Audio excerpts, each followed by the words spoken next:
जहाँ पर आप हैं वहां पर चाय पानी का उनको इंतजाम करिए। और उसके बाद सबसे पहले पूछना है कि शाकिर भाई आपने क्या क्या करके राज भाई आपने क्या क्या करके शाकिर भाई को इनवाइट किया है, क्या चीज। अगर वो कुछ भी बताने में असमर्थ है तो दैट मीन्स कि हमारी कॉलिंग प्रॉपर नहीं हुई है, तो उसको हमें प्रॉपर करना है। और अगर नहीं हो गई है, गलती भी हो गई है, तो भी अब आपने फिर स्टार्टअप से करना है कि शाकिर भाई अच्छा है, चलो कोई बात नहीं बताया होगा, लेकिन आप आए हैं तो डेफिनेटली आपको ये पता है कि आप रियल एस्टेट के ऑफिस में आए हैं। हम लोग का काम रियल एस्टेट का है, ये तो आपको क्लियर है। हो सकता है ये भी क्लियर ना हो कि ऐसे उठा के ले आना कि आओ चलो मिलवा के लाते हैं, तो इंडिया में तो पता ही नहीं था ये क्या निकला है। तो फिर मेरे को थोड़ा सा प्यार भरी नजरों से और थोड़े से गुस्से वाली नजरों से मुझे राज भाई को एक बार वो करना मिक्स वो होता है वो राज क्या किया तुमने, कुछ भी इस तरीके का आपको बताना चाहिए था। रियल एस्टेट का हमें कंपनी के अंदर जो हमारा काम है वो रियल एस्टेट का है, वी वर्क फॉर इन्वेस्टर्स। ये तो हो गया सिंपल, क्योंकि हमें कॉलिंग शुरू से करनी पड़ रही है, प्रेजेंटेशन तक पहुंचे नहीं हम सर। आप चलिए कोई बात नहीं, राज भाई नहीं था, मैं आपको शुरू से बताता हूँ। सर मेरा नाम ये है सचिन सर, जो भी आपका नाम है, मेरा नाम राकेश जाके है। I am working with this company from last 10 years। जो भी आपका परिचय, पहले आपने कनेक्शन, जो मैंने लास्ट में ट्रेनिंग में बताया था, सबसे पहले क्या जरूरी है, कनेक्शन। देन याद ही नहीं रहता किसी को, भूल ही नहीं पा रहा है, ये पेन दूसरा करना, पहले कनेक्शन देन कन्वे और फिर कन्विंस। हमें अपने प्रेजेंटेशन को किस तरीके से बनाना है। क्लाइंट को अगर प्रॉपर कॉलिंग से भी बुलाया गया तो भी आपका परिचय से ही स्टार्ट होगा अपने। अगर आप थर्ड पार्टी हो उसके लिए, तो सबसे पहले आपका अपना परिचय ही स्टार्ट होगा, बजाय प्रोडक्ट के प्रेजेंटेशन से कि आप कौन है, कितने दिनों से कर रहे हैं, आपने क्या क्या किया हुआ है। ये बात आपने अपनी रखनी बहुत जरूरी है। कनेक्शन उससे होगा, और उस कनेक्शन के बाद then because we work for investors, और अगर हम इन्वेस्टर के लिए काम करते हैं, रियल एस्टेट के लिए अगर एक इन्वेस्टर के लिए अगर हम काम कर रहे हैं, तो हमारे पास अर्ली इंफॉर्मेशन ये हमारा सबसे बड़ा हथियार है। अगर आप किसी भी फील्ड में, रियल एस्टेट में खासकर अगर इन्वेस्टर्स के लिए काम कर रहे हैं, तो आपके पास वो इंफॉर्मेशन होनी चाहिए पहले, जो किसी और के पास अभी नहीं है, आने में समय लगा है। तो अर्ली इंफॉर्मेशन वाले लोगों के पास ही अपॉर्चुनिटी एज इन्वेस्टर ज्यादा होती है। ये प्रेजेंटेशन चल रही है कि हम कौन है, जिनका काम है इंफॉर्मेशन निकालना पूरी दुनिया से, जहां पर अभी जो कुछ होने वाला है वो आम जनता तक पहुंचने में 10 साल लगे। और इसी इंफॉर्मेशन के अंदर में हम लोग पिछले कुछ साल से काम करते हुए अभी जो लेटेस्ट में हम लोग आए हैं, वो दो जगह पर आए हैं जहां पर गवर्नमेंट की भी प्लानिंग बहुत बड़ी है और प्राइवेट डेवलपर भी वहां पर बहुत अच्छा काम कर रहे हैं। जैसे फॉर एग्जांपल मैंने अयोध्या में काम किया था, आज की डेट में वहां पर काफी कुछ काम हो गया। हम लोगों ने लैंड तभी से परचेज शुरू कर दी थी जब वहां पर वर्डिक्ट भी हुआ। ये मिल गया दूसरा क्या, अच्छा लेने गया नहीं। Right now we are working जहां पर इंडिया का सबसे बड़ा इंडस्ट्रियल स्मार्ट सिटी बन रहा है, दैट इज फुलेरा, और जहां पर दुनिया की सबसे बड़ी वैदिक सिटी बन रही है, दैट इज नैमिषारण्य। मुझे उम्मीद है सर आपने ने शायद इन दोनों में से किसी का नाम अभी तक नहीं सुना होगा। ये प्रेजेंटेशन चल रही है, वो कह सकता है कि नहीं मुझे धुलेरा के बारे में थोड़ा बहुत सुना है। सर अगर नाम भी सुना होगा तो शायद इतनी डिटेल नहीं होगी, और अगर डिटेल है तो फिर अब तक निर्णय क्यों नहीं लिया आपने। दैट मीन्स कि आप अभी इन्वेस्टर की तरह नहीं सोच रहे। तो मेरे को हर एक चीज में अटैचमेंट किसी चीज को लेकर नहीं, कि एज एन इन्वेस्टर हमारा काम है। आपने नाम नहीं सुना है, आप इन्वेस्टर की तरह सोच भी रहे हैं, तो सर आप सही जगह पर आए हैं, जो आपको अर्ली इंफॉर्मेशन देगा। तो लेरा इंडिया की सबसे बड़ी इंडस्ट्रियल स्मार्ट सिटी बन रही है, एंड नैमिष दुनिया की सबसे बड़ी वैदिक सिटी बन रही है, और ये दोनों ही जगह पर ये गवर्नमेंट ने अपनी पूरी प्लानिंग के साथ करी है। फिर आपने 2-3 वीडियोस दिखाने कनेक्शन के लिए, एक तुलेरा का यहाँ का अभी बन रहा है सिर्फ कनेक्शन, अभी सेलिंग नहीं हो रही है। सेलिंग तब तक नहीं होगी जब तक क्लाइंट से हम क्या नहीं निकाल लेंगे, रिक्वायरमेंट, नीड एनालिसिस। और ये कनेक्शन में बहुत लंबा समय है, बहुत सारी बातें नहीं शॉर्ट। जैसे कि अगर आप धुलेरा के बारे में जब किसी को कनेक्शन बनाना चाह रहे हो, नहीं पता है, तो धुलेरा का जो भी वीडियो है, चाहे वो 10 मिनट का हो, 12 मिनट का हो, उसकी सिर्फ 3 से 4 मिनट की ही रनिंग दिखा करके इसको स्टॉप कर देना, पूरी दिखाने तक के लिए नहीं बैठना है कि सर ये तो बहुत सारी वीडियो है, देखिए वहां तक दिखा दिया जहां तक वो थोड़ा बहुत आइडिया लग गया उसे कि क्या चल रहा है गवर्नमेंट प्लानिंग वगैरह। जैसे हम वो सोनू शर्मा वाली वीडियो आ रही होती है, तो मैं शुरू की 3-4 मिनट में वो बताया था सारी चीजें कि शहर में कनेक्टिविटी होनी चाहिए, और गवर्नमेंट की प्लानिंग होनी चाहिए, और जॉब क्रिएशन होना चाहिए। ये बहुत लंबे समय में नहीं आता है, एंड तक नहीं लेके आना है पूरे वीडियो। इसके लिए ऐसे ही नैमिष से रिलेटेड जो सीएम और पीएम दोनों की 33 सेकंड की स्टेटमेंट वाली वीडियो है, उसको अपने लैपटॉप में डाउनलोड करके रखिए टैब में, और उसको आप दिखाइए, प्लस एक दो वीडियो यूट्यूबर्स ने भी बना रखी है, इंस्टा वालों ने बना रखी है, वो उसको लेकर के बनाइए। उसमें नैमिष की इंफॉर्मेशन है और सीएम और पीएम की स्टेटमेंट है, वहां पे जो वैदिक सिटी बनाने वाले हैं उसकी बातें हैं। ये कनेक्शन होने से सबसे पहले पता है क्या हुआ? सबसे पहले ये हुआ कि आप उस इन्वेस्टर की नजर में थोड़े वजनदार हो गए। वजनदार क्यों हो गए? इसे पता है जो मुझे नहीं पता। सबसे पहले ये बहुत इंपॉर्टेंट है, जब आपको अपनी बात किसी तक पहुंचानी है वो तब तक उस तक नहीं पहुंचेगी जब तक वो आपको अपने से ज्यादा जानने वाला नहीं मानेगा, या आप में मेरे से ज्यादा जानकारी। तो ये कौन सा वो चल रहा है?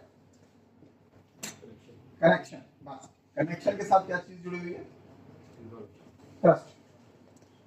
जो मेरी 3 बातें थी, कनेक्शन के साथ ट्रस्ट आपका जुड़ा हुआ है। जो आप कन्वे करते हैं तो फिर वो ट्रस्ट के साथ साथ सेल्स की पिचिंग स्टार्ट हो जाती है। तो कनेक्शन, ट्रस्ट। अभी सेल्स की कोई पिचिंग नहीं।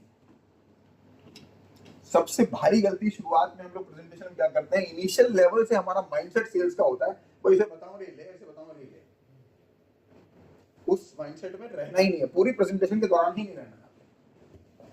Connection, trust, connection via information, proper information हमारे पास पहले से। अभी भी हम लोग, जैसे मेरी कल की प्रेजेंटेशन थी, मेरे को खुद अपनी हर प्रेजेंटेशन सीखने को मिलता है कि जब मैंने प्रेजेंटेशन की, सर एक ऐसी चीज बता रहा हूँ जो आज तक आपने सुनी नहीं होगी, इतनी बेहतरीन जगह है। आज अगर आप अपना पैसा वहां पर लगाते हैं तो सर पता नहीं कितना आदमी कर सकते हैं, और वो जगह का नाम है सर जेवर। अब वो क्या करेगा? इसमें तो बढ़ गया पैसा। तो बढ़िया, पहले बता 10 साल पहले वो पहले तो अंदर मान लेगा कि ये तो पागल आदमी मुझे आज जेवर बता रहा है, तो भाई सर जेवर 2015 साल पहले का। मतलब सिर्फ यही मेरा कहना है कि ये इन्फॉर्मेशन किसी काम की नहीं है जो मैं आज आपको दे रहा हूँ। ये इन्फॉर्मेशन कब मिलनी चाहिए थी आपको? 10 साल पहले अगर मिलती तो ताकतवर होती, अगर आप डिसीजन ले लेते तो फिर आप कामयाब हो जाते। तो ऐसी ही एक जगह की बात कर रहा हूँ मैं, सर धुलेरा, नाम सुना है सर आपने? तो यहाँ प्रेजेंटेशन में किस तरीके से कई बार मोल्डिंग करनी होती है, तो मैं अपना वो बता रहा हूँ, तो मैं खुद को सीख रहा हूँ। बहुत शानदार जगह बता रहा हूँ सर, नोएडा सेक्टर 62, कैसा लगेगा आप? या सर गुड़गांव साइबर सिटी के अंदर, आज आप पैसा लगाओ बोल रहा है सर, ये मौका आपको मिल रहा है कहाँ? कहाँ मिल रहा है? धुलेरा के अंदर।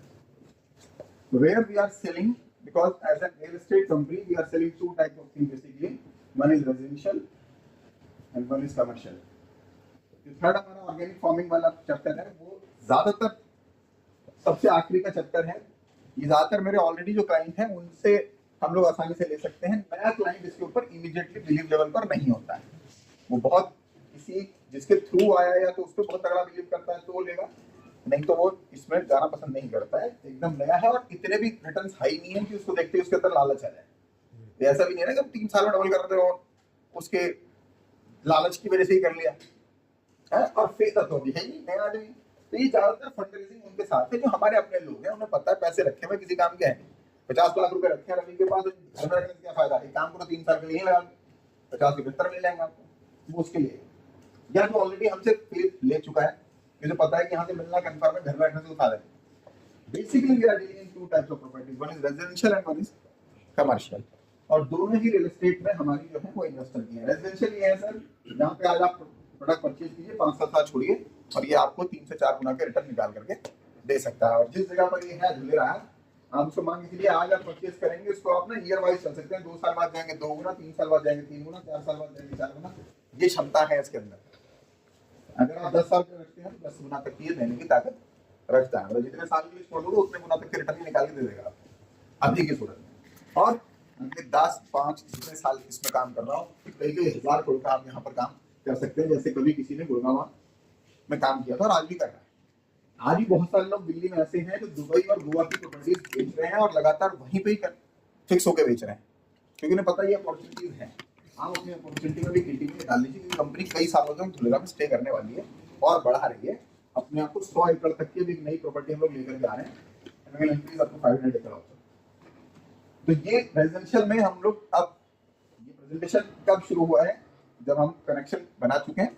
अब हम बात करेंगे सर एज एन इन्वेस्टर आप क्या देख रहे हो, क्या आपकी नीड है, फिर उसके अकॉर्डिंग फिर चलना है। बीच में रह गया चैप्टर मेरा, वो तो आपको पता ही कैसे करना है।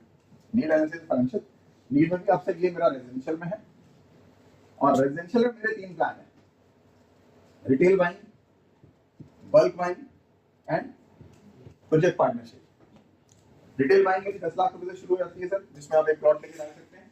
बल्क बाइंग लगभग 50 लाख से 1 करोड़ के बीच में शुरू होती है, जिसमें आप एक साथ एक बड़ा ऊंचा कर लेते हैं, तो आपको कुछ फायदे वो मिलते हैं जो अंडर राइटर को मिलते हैं। एंड प्रोजेक्ट पार्टनरशिप जो लगभग 2.5 से 3 करोड़ से स्टार्ट होती है, जहाँ पर पूरे प्रोजेक्ट के बेनिफिट्स आपको मिलते हैं। अब वो अपने आप पूछ लेगा। अब यहाँ से आप उसका बजट डिफाइन और कर सकते हैं, अगर नहीं कर पा रहा है सर किस बजट में आप प्लान कर सकते हैं प्रॉफिट हिसाब से होगा। यार अभी तो कहाँ है, रिटेल में होते हैं सर, रिटेल से बढ़िया कुछ नहीं, जो वो कहते उससे बढ़िया कुछ नहीं है। कुछ नहीं है। सिंपल, इधर कम पैसे लग रहे हैं और रिटर्न्स पूरे आने हैं। इसमें चूज करता है सर, इससे बढ़िया कुछ नहीं है। आप अगर सेल्स कर सकते हो अपने आप में तो 6 महीने के अंदर आप हो सकता है 25 से 30% प्रॉफिट 6 महीने में निकाल लो सेल करके, वो है तरीका। और प्रोजेक्ट पार्टनर से टेंशन फ्री काम है, तो पैसा लगाओ उसके बाद सिर्फ प्रॉफिट लो, फिक्स हो। ये मेरा रेजिडेंशियल में है, बताने के लिए धुलेरा में इतना कुछ है कि आप 2 घंटे उसमें से भी पी सकते हैं, लेकिन इतने पीने नहीं। देन है हमारा कमर्शियल। कमर्शियल का मतलब होता है सर ऐसी प्रॉपर्टी जो आपको रेगुलर इनकम जनरेट करके दे, आरओआई बेस्ड। और इस आरओआई बेस्ड के लिए लोग जो अलग अलग पैसे जो लगाते हैं, ज्यादातर कोई फ्लैट लेता है, दुकान लेता है, मकान लेता है और उसको फिर किराए पे लगाता है। कमर्शियल प्रॉपर्टी जो है 2 वजहों से रहती है। एक तो ये कि आपको अपनी दुकान चलानी है, कुछ है ऐसी चीज जो करनी है डिस्कस नहीं? मुझे लगा शायद बात हो रही है। अच्छा चेयर रखते हैं। हाँ, कमर्शियल प्रॉपर्टी ज्यादातर इसलिए होती है कि या तो अपनी खुद की दुकान चलानी है आदमी ने, लेकिन जो आप भविष्य की कमर्शियल प्रॉपर्टी में लगाते हैं वो खुद की दुकान तो चलाते नहीं है। अच्छा मीटिंग क्या मैं अपने लिए ले रहा हूँ, मुझे कितना लगता है पहुंच गई थी मेरी बात। हाँ जी, हाँ जी। इससे फर्क नहीं पड़ता क्योंकि मैं अपने आप को इम्प्रूव तो कर रहा होता हूँ कम से कम। मुझे इस बात से फर्क ही नहीं पड़ता कि आपने तो कोई ध्यान दे रहा है कि नहीं दे रहा। सच बता रहा हूँ मैं, मुझे 1% फर्क नहीं पड़ता, क्योंकि अगर आप ध्यान नहीं दे रहे तो नुकसान आपका है, मेरा फायदा हो जाएगा, क्योंकि मेरे को तो सीखने को मिल रहा है कुछ भी हो जाए। हर एक चीज के अंदर मैंने अपने आप को इस मामले में ढाला हुआ है कि जब मैं अगर जैसे मेरे बच्चे बैठे होते हैं रात को, वाइफ मेरी है यार देखते, मैं उद्देश्य दे रहता हूँ उन्हें ऐसे बिना मतलब में, तो लगता है आज बाप ऑफिस में कुछ करके नहीं आया तो आज यहाँ क्लास ले रहा है। तो वो क्लास का मकसद मुझे उन्हें सिखाने से ज्यादा ये होता है कि मैं तो सीख रहा हूँ, कुछ ना कुछ मेरे अंदर तो आएगा। तो सर बहुत ज्यादा जरूरी है, जो लोग बहुत ज्यादा सीख गए हैं वो थोड़ा सीखने की कोशिश कर लें, क्योंकि बहुत ज्यादा सीख गए हैं तो बहुत ज्यादा प्राप्ति होनी शुरू हो गई होती है अब तक। सॉरी बीच में डिस्टर्बेंस की वजह से। कमर्शियल प्रॉपर्टी ज्यादातर जब आप भविष्य की कमर्शियल प्रॉपर्टी लेते हैं तो उसका रीजन होता है कि आप उसके ऊपर कुछ ना कुछ आरओआई वो देख रहे हैं, या फिर आप करंट में कर लेना तो अपने लिए दुकान लेंगे, वहां लेंगे जो ऑलरेडी मार्केट बनी हुई है, तो आपने दुकान चला लें। ये ज्यादातर प्रॉपर्टी आदमी खरीदता नहीं है, किराए पर लेता है। अगर आप किसी भी जगह पर डेवलप्ड मार्केट के अंदर जाएंगे और अपनी दुकान खोलना चाहेंगे तो आप उसे किराए पे ही लेते हैं, खरीदते नहीं है ज्यादातर आप देखेंगे। और जो निवेश रहता है वो फिर जाता है आपका आरओआई बेस में, जहां पर आपको कुछ ना कुछ अर्निंग हो। तो उस कमर्शियल के अंदर हिंदुस्तान में आज की डेट में पूरी दुनिया में इंडिया में जो सबसे बेस्ट इंडस्ट्री मानी जाती है वो मानी जाती है होटल रूम रेंट्स। उसका कारण ये है कि जितने रुपए में, फॉर एग्जांपल 1.5 करोड़ रुपए में आप अगर एक फ्लोर लेते हैं और किराए पे चलाते हैं तो लगभग 35,000 रुपए पर मंथ आता है, और होटल रूम रेंट में ये आपका पर डे आता है, जो आपकी इस क्वालिटी की चीजें जाती है। लेकिन फर्क ये पड़ता है कि इसको पर डे चलाने वाली और जो संस्था होती है वो आपसे अपना हिस्सा ले लेती है 50% का, हॉस्पिटल उसका बनता भी। तो भी आप ये देखिए कि जो आप वहां महीने में लेते हैं वो यहाँ 15 दिन में ले सकते हैं। तो रेंटल्स जो पूरे साल में किसी भी रेजिडेंशियल या दुकान के आते हैं वो 2 से 3% से साल का ज्यादा नहीं आते, जो कि यहाँ लगभग 12 से 14% और कई केसेस में 18% तक भी रेंट देकर के जाते हैं, अगर आपने अर्ली स्टेज में इसका निवेश कर लिया है जब ये बन रहा है।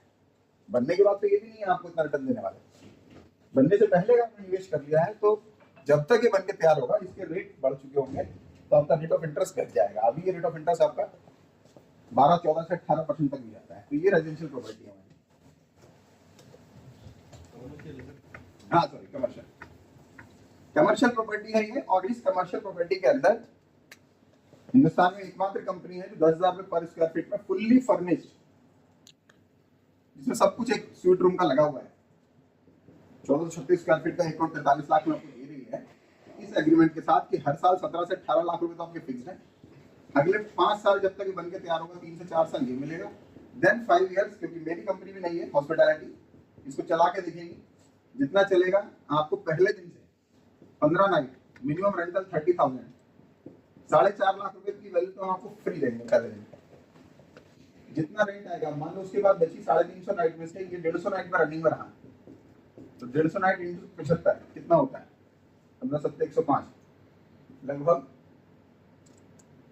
75 क्या लगाएंगे, सॉरी 1,12,500 150 इंटू 30,000 का साढ़े ये 45 लाख, 45 लाख में से लगभग 9 लाख रुपए का हमने खर्चा माना, 20% का बचे 36 लाख रुपए बटा 2, 18 आपको मिल जाएगा, 18 कंपनी में चला जाएगा, वो भी केवल 150 नाइट पे, और ये केवल होटल रूम रेंट में पॉसिबल है। अगर ये 200 नाइट चल गया तो हिसाब से बढ़ जाएगा, और अगर नहीं भी चलता है तो भी 4.5 लाख की वैल्यू तो आपकी है ही, प्लस मिनिमम गारंटी 9 लाख रुपए पर ईयर, राउंड फिगर लिख दिया मैंने 6%, ये आपको मिलेगी ही मिलेगी। 5 साल बाद भी अगर आपको नहीं मन कर रहा है तो आप इसको पूरा 1,43 लाख रुपए वापस लेकर छोड़ सकते हैं। इंडिया में इस तरह का कोई अपॉर्चुनिटी अवेलेबल नहीं है, गारंटी के साथ ले सकते हो। इस अगर आज ये पैसे रखे हैं तो इसके बेहतर की अपॉर्चुनिटी है। ये वो है जो मैंने अपने मैसेज में लिखता हूँ कि what you need to present, आपके अंदर होना क्या चाहिए, एनर्जी एंड एक्साइटमेंट। अगर आपके प्रोडक्ट को बताते वक्त आपके अंदर ये नहीं है तो इसका मतलब 2 बातें, एक तो ये आप ऐसे आदमी नहीं हो, दूसरा ये कि अभी आपको अपने प्रोडक्ट के प्रति वो भावना है ही नहीं, आपको अभी लग रहा है कि नहीं यार कुछ तो गड़बड़ है, ये है नहीं। कितनी एनर्जेटिक आदमी है, अगर उसको अपने प्रोडक्ट के प्रति जो वो सेल कर रहा है, अगर उसको उसके ऊपर फेथ नहीं है तो ये एनर्जी आ ही नहीं सकती, नकली तो हो ही नहीं सकती। एनर्जी देख लो ना, गाड़ी में बसों में जो चूरन बेचने वाला आता है ना, वो भी ऐसे इस एनर्जी में होता है। वो नकली पेन बेचने वाला, आंखों में स्याही लगाने वाला, पता नहीं कितने एनर्जी के साथ बेच रहा होता है, बता रहा होता तो कॉम्प्लीट लग रहे होते हैं। हमारे वाले बताते हुए बड़े नीरसता से हैं, यार ये वाकई में मैं किसी बता रहा हूँ, होता तो कुछ नहीं है, होना उनका अपना मन तो अंदर से गवाही दे ही नहीं रहा होता। मीटिंग में तभी बैठे जब मीटिंग में ध्यान हो, नहीं तो नंबर बढ़ाने से क्या फायदा। और अगर ड्रॉप ही ध्यान है तो पहले वही निकाल दो। ये सबके लिए है, लीडरशिप के सीनियरिटी के लिए ज्यादा है, जिनको लगने लगा कि मुझे तो बहुत कुछ आता है, क्योंकि वो उनके ध्यान नहीं होंगे तो नीचे वाला को कुछ भी नहीं होने वाला। एक बार अपनी ना अच्छी बात नहीं होगी तो नीचे की टीम बैठी हो तो अपनी परफॉर्मेंस चार्ट में दिखा दो सबका क्या चल रहा है, कि वो ऐसे बढ़ते क्रम में घटते क्रम में। सीनियर वो है जो लगातार बढ़ रहा है। हमेशा फॉलो किसको करना होता है? Active and growing upline. If your upline is not growing at all, active तो है तो उससे ऊपर वाली पकड़नी पड़ेगी तुम्हें। अपनी टीम में भी मुझे देखना पड़ेगा कि ग्रो कर रहे हैं नहीं कर रहे, कारण क्या है, क्या कारण है। हम अपने ज्ञान को बढ़ाने की कोशिश नहीं कर रहे, जो है उसी के आधार पे जो कर सकते हैं वो कर रहे हैं, और उसी को ही कर रहे हैं। जो करना है बढ़ाने वाला उसको बढ़ा नहीं रहे, जो आता है उसी के ऊपर बहुत अच्छा करने की कोशिश कर रहे हैं। जो आता है 5th क्लास पास हूं, उसी में बहुत अच्छा करने की कोशिश कर रहा हूँ कि अब मैं और 5 बच्चों के लिए 10 बच्चे पढ़ाऊंगा, 20 बच्चे पढ़ाऊंगा, 40 बच्चे पढ़ा दूंगा, फिर गला छिल जाएगा, खत्म हो जाएगा। इसे 12th तक लेके जाओ। जो 5th क्लास के पूरे महीने के बढ़ाने के 500 मिलने थे, 5000 मिलने शुरू हो जाएंगे। फिर ग्रेजुएशन सीए फिर वो हो जाएगा। तो भी अगर ज्ञान ये लग रहा है कि बहुत ज्यादा हो गया इकट्ठा, अब जरूरत नहीं है, तो ये लेवल कभी नहीं बढ़ने वाला जीवन में। हर एक को जरूरत है कि हर एक को, हर एक लेवल पे। मुझे मैंने कहा मैं मीटिंग दे रहा होता तो फिर मैं अपने आप को सिखा रहा होता हूँ, बैठा नहीं है तो और सीखने की मेरे कभी भी मन करे तो मेरे इंस्टा, मेरा फेसबुक, मेरा व्हाट्सएप ये चेक करके देख लेना कि उसमें क्या बातें होती हैं, ज्ञान की होती नहीं होती। आपकी टीम कुछ दिनों बाद आपको फॉलो करना बंद कर देगी अगर उसमें कोई ज्यादा बेहतर व्यक्ति आ गया जो बढ़ना चाहता है, लेकिन वो आपको पसंद करना बंद कर देगा और उसमें दिक्कत रहेगी। बता रहा हूँ, ईगोस टकरा जाएंगी। आपकी टीम के लोग आपका सम्मान करना बंद कर देंगे। वो किसका करेंगे? वो उसका करेंगे जिसको आज बेहतर मान रहे होंगे। और बेहतर क्यों मानेंगे? क्योंकि वो बेहतर होगा, और फिर टकराव की स्थितियां होंगी। इस सब के लिए बहुत जरूरी है कि हर स्टेज पे आप अपनी टीम को इतने कनेक्शन में रखें, दबाव में नहीं कि नहीं तू जब तक मैं नहीं कहूंगा मेरे ऊपर बात ही नहीं करेगा, ऐसे वाला वो नहीं। इस लेवल पे रखें कि भाई आपके पास वो सब कुछ है, जरूरत ही नहीं पड़े नहीं। लेकिन इस सारी चीजों में अपनी प्रेजेंटेशन को बताते वक्त इसका एनर्जी और एक्साइटमेंट बहुत जरूरी है, और केवल एनर्जी और एक्साइटमेंट से काम नहीं होता अगर आपको डेफिनेट में प्रोडक्ट की नॉलेज प्रॉपर नहीं है, आपको उस पर फेथ और बिलीव नहीं है, क्योंकि ये नकली हो सकती है, फेथ नॉलेज ये नकली नहीं हो सकती, और जब वो होगा ये बाय प्रोडक्ट अपने आप आ जाएगा, लेकिन नहीं आ रहा है तो उसको लेके आना पड़ेगा, इसके अलावा कोई रास्ता नहीं है। This is the best product एक निवेशक के लिए जिसको आप वहां पर करवाते हैं। मन में सवाल आएंगे बनेगा नहीं बनेगा फलाना ढिमकाना, ये आपका काम नहीं है। जब तक आप एक ऑर्गेनाइजेशन में जुड़े नहीं है तब तक ये सवाल हैं, जब जुड़ गए हैं और काम कर रहे हैं तब कोई सवाल नहीं है, तब तो ये मानना पड़ेगा कि बन गया, तब तो मानना पड़ेगा कि हो गया काम है, लोग आ रहे हैं रह रहे हैं एंजॉय कर रहे हैं, फील आना पड़ेगी कि आपके गोल्फ कोर्स में लोग गोल्फ खेल रहे हैं, जो गेम जोनर्स में लोग गेम खेल रहे हैं, फूड में लोग खाना खा रहे हैं, ये आपको फील करना पड़ेगा अपने अंदर कि आप वहां रह रहे हो, आप नदी के किनारे 2 किलोमीटर की यात्रा कर रहे हो, जाकर के टहल रहे हो। If you can't feel this नहीं कर पाओगे। दूसरा एक ही तरीका है, छोड़ दो, फिर वो करो जिस पे बिलीव आ रहा है। जिस पे बिलीव नहीं आ रहा है उसके साथ प्रॉब्लम ये है कि आप अधूरे मन से करते रहोगे, होगा कुछ नहीं। बिलीव तब आएगा जब आप उसको उस लेवल तक विजुलाइज कर पाओगे, और ये चॉइस का विषय नहीं है, you have to do this, ये करना पड़ेगा। नाउ उसके बाद ये तो मैं सोचना जल्दी हो मामला प्रेजेंटेशन से रिलेटेड हो गया, क्लियर है। 2 तरह की property, residential and commercial. Residential लेके छोड़ दो, और दोनों ही किसकी है प्रॉपर्टी? इन्वेस्टर्स की। तो रेजिडेंशियल है तो आज ही जाके बसने लायक नहीं है, खरीदो 5-7 साल में छोड़ दो, आपके 10 लाख रुपए 30-40 लाख रुपए में कन्वर्ट होने की संभावना है, पूरी ताकत है। हजारों एग्जांपल हैं, इंदिरापुरम, नोएडा, गुड़गांव, सोना, सब जगह। कमर्शियल सिंपल, जो रेंट आपको महीने का आता है वो डेली बेसिस पर आ सकता है। अगर आप थीम बेस्ड रिजॉर्ट प्रॉपर्टी के अंदर निवेश कर रहे हैं, होटल रूम रेंट ये आज की डेट के सबसे बेहतर में गूगल कर सकते हो अभी कि इन्वेस्टमेंट इन होटल रूम्स ये क्या मानी जाती है, सबसे बेहतर मानी जाती है, आने वाला ट्रेंड है। हम अकेले हैं वापस ले रहे हैं इसको बायबैक के साथ। ऑर्गेनिक फार्मिंग मैंने बताया वो एडिशनल है। अब बात आती है कि how to set the target first. अब सेल्स में हम लोग क्वार्टर का 31 दिसंबर आ रहा है, क्वार्टरली बोनांजा होते हुए भी मैंने अलग से एक बोनांजा रखा है, बुलेट वाली जो ऑफर थी, मेरी इच्छा थी बुलेट देने की, सेकंडली उसका कारण क्या था, क्वार्टरली बोनांजा था 3 मंथ का। अब ये बच्चों के होमवर्क जैसा हो जाता है, जब कोई चीज ऐसी मिलती है ना तो आदमी एक्टिव होता है आखिरी में 15 दिन में, 20 दिन में, 25 दिन में, तो वो एक्टिविटी पहले दिन से होनी शुरू है, इसलिए मैंने रखी फर्स्ट क्वार्टर, मतलब क्वार्टर के अंदर फर्स्ट मंथ। ये आज से ही चालू हो जाओ, 6 अक्टूबर से चालू हो जाओ, और ये 31 अक्टूबर तक था, इसको बना के 10 नवंबर किया है। ये इसलिए था कि आप तब तक सो नहीं, कुछ लोगों ने एक्टिविटी से किया काम बढ़िया हुआ, हालांकि उतना अच्छा नहीं वैसा होना चाहिए था। अब तो बचा ही समय 1 महीने का, तो इसी के लिए एक्टिव हो जाए। कईयों के मन में आ रहा होगा दोबारा आएगा तब शुरू करेंगे, नहीं आ रहा है कुछ, यही है जो कुछ है। तो इसके ऊपर ध्यान दें, यही अभी तक नहीं हुआ है किसी का। एक अभिजीत जी हमारी टीम में, उन्हीं का हुआ अभी तक। Now how to set target, कैसे अपने दिमाग को कोई एक चीज इंफॉर्मेशन देनी बहुत जरूरी है कि हमें करना क्या है। हमारे पास 2 तरह के प्रोडक्ट्स हैं जिसमें हम बेसिकली 3 में बात कर लेते हैं, और जो एडिशनल चलेंगे वाला चलेंगे। जैसे एक है हमारा धुलेरा प्लॉट्स, बल्क बाइंग और प्रोजेक्ट पार्टनरशिप को हम एडिशनल मानते हैं, मतलब उससे थोड़ा है। समय हमें जो लोग फुल टाइमर है, मैं एक मैसेज करने वाला था लेकिन किया नहीं, तो मैं आज सब लोग ज्यादातर टॉप लीडरशिप है तो बात कर लेता हूँ। फुल टाइमर ही है ज्यादातर टॉप में, जो भी हमारे हैं अजय जी, विजय जी, आदित्य भाई, राज रवि। तो फुल टाइमर 8 से 10 घंटे तो काम करता है। एक शख्स है बहुत गरीब, मुकेश अंबानी, वो कितने घंटे काम करता था डेली? 24 घंटे, आधा घंटे, 18 घंटे। इस आदमी को कोई जरूरत नहीं काम करने की, लेकिन 18 घंटे काम करता है और सारा प्रोडक्टिव काम करता है। मैं कह रहा हूँ कुछ भी नहीं तो 12 घंटे तो करता ही होगा, है ना। हालांकि दिमाग तो 24 घंटे चलता है, वो दिमाग की बात अलग है, लेकिन 12 से 14 घंटे। एक और गरीब शख्स है हमारा पीएम मोदी, कितने घंटे काम करता है? 18 से सीएम साहब। और जो आलसी हैं वो कहीं नहीं पहुंच रहे। ये सब लोग करते हैं, और हम कितने देर कर रहे हैं पता नहीं, ये भी कर रहे नहीं कर रहे। पूछो अपने आप से कि 8 से 10 घंटे प्रॉपर हम दे रहे हैं कि नहीं दे रहे। अब इस 8 से 10 घंटे की प्रोडक्टिविटी का यूज कैसे करना है, ये बड़ा इंपॉर्टेंट है। वो प्रोडक्टिविटी 8 से 10 घंटे ऑफिस में आके बैठने को प्रोडक्टिविटी नहीं करते हैं। या तो आप बैठे हैं तो आपका दिमाग चल रहा है नहीं चल रहा, आप बुक्स पढ़ रहे हो नहीं पढ़ रहे हो, आप कोई नई प्लानिंग कर रहे हो नहीं कर रहे हो, आप लोगों से कनेक्शन कर रहे हो नहीं कर रहे हो, फोन पे बात कर रहे हो नहीं कर रहे हो, अपनी अलग से और प्लानिंग क्या करनी है, जो ऐसी बन जाते हैं बॉडी, कहीं ना कहीं दिमाग चलता होगा तभी तो आता होगा कि बुलेट का ऑफर कैसे करना है।